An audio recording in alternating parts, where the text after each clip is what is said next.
I'll be the first to admit that Zinfandel is not my favorite grape. But when this wine was brought to me as a possibility for the wine club, I absolutely leapt out of my chair because this is one of the best Zinfandels I've had in a long, long time. The list is short, and the fact that one made it into this wine club actually means a little something. This is the 2021 Nalle Zinfandel from Dry Creek Valley in Sonoma, right over the mountains where I am right now, and a place that is really, really synonymous with this grape and for producing very high quality Zinfandels of great structure and with really great body. You know, there's been a lot of acquisitions as of late in California, specifically in Napa and Sonoma, and it's left a lot of people wondering, like, what is happening around here? Is everything just going to be owned by the same few companies? And this particular winery, the answer is no, by the way. This particular winery represents all of the great producers that are still family owned and operated. And this is definitely one of them. So the matriarch's family has been in Dry Creek Valley since the late 1800s, doing their thing, and it is still a family operation generations later. Now, why has Zinfandel not typically been my personal favorite grape? Well, I think there's a few reasons for that, but before I even go down that rabbit hole, one thing I just want to touch on for a moment is the fact that Zinfandel can be made in a lot of different ways. So it's not necessarily the grape's fault, it's just a personal preference of how it's made. The other thing is that Zinfandel is incredibly popular, so much so that once upon a time, Zinfandel was known as California's vine and wine, or actually I think it was America's vine and wine. It was very, very popular wine. It is also known as Primitivo in Italy. So if you love Primitivo, they are basically the same thing. But here in California, it has a sort of je ne sais quoi, right? It has a intensity, it has a fruitiness, it has a boisterousness that I have really come to love. And the best Zinfandels to me are ones that definitely lean into that, but also find a way to harness and restrain it. And this is a great example of that. So why is Zinfandel not my favorite grape? Well, a lot of times I find Zinfandel to be overly fruity, right? There's just so much going on, and Zinfandel traditionally lacks a little bit of tannin and it lacks a little bit of acidity, which makes it a great grape for someone who doesn't love those things. If you love a really fruity, soft, velvety, no acidity, nothing else going on, just gonna down the hatch go, Zinfandel is probably a wine that you should always seek out for yourself. But a lot of times it's a little bit too soft for my liking. So when I run into Zinfandels that really harness, as I said, that side of things, but give me some of the other things that I like tannin and like acid, and give me something that's not just fruit, it gives me something else, I get super, super excited. Now, of course, on the nose, you should be noticing all of those great blue fruits. Zinfandel is a grapey, so to speak, wine. It's one of the only wines that when you smell it, it actually smells like grapes. If you've ever noticed that before, when you smell a wine, grape, like actual grape, is not the first thing that you're going to smell. You're going to smell all of those different aromatics, but this is a little bit grapey. Blueberry is also on here.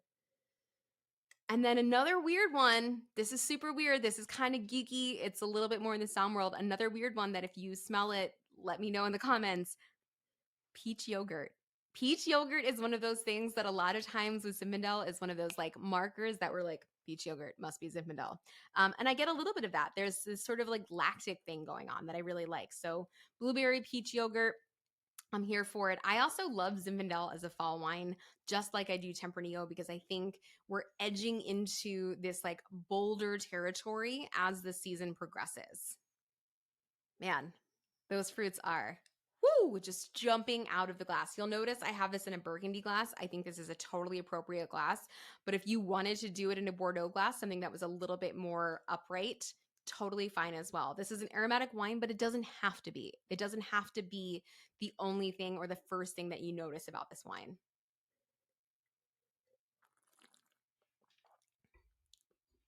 Okay, so palate wise, you feel that tannin on your mouth, on your tongue right there?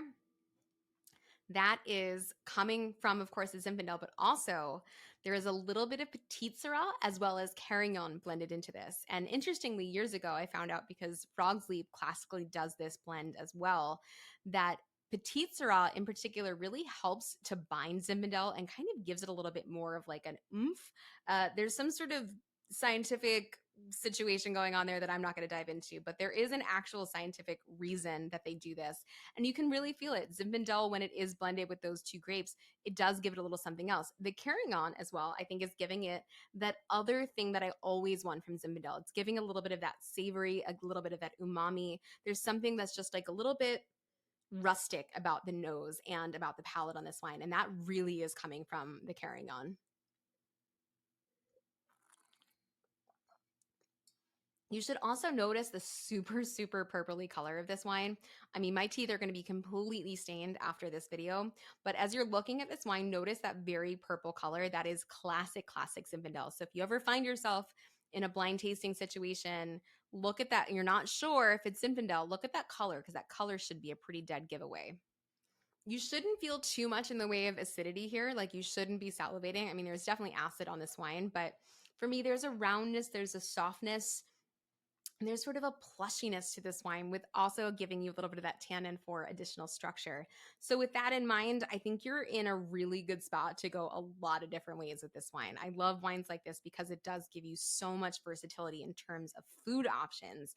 So you could go as light as a chicken or a white meat like pork or like turkey, but you could go heavier with a steak. The only thing I maybe would avoid is something that has a lot of marbleization, only because you don't have the acidity to work with that marbleization. So avoid cuts like your ribeye or really, really marbled ribeyes. I think you're probably fine with the New York, which tends to be a little bit less marbleized. But I'd really love this with something like a filet, something that's really tender, that has great amount of structure to the actual meat, but isn't going to give you a ton of fattiness and richness.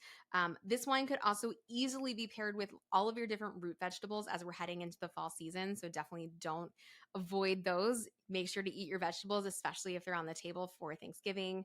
And then also, this is a great just like hangout wine. You don't actually have to have food with this wine. It's really delicious by itself. So sit by the fire, watch some Netflix, do your thing. This is a great like just have a little fun with wine. I don't know. This to me is my like Olivia Pope scandal moment sort of situation where I just want a glass of wine to enjoy a show with. You can totally go that route as well.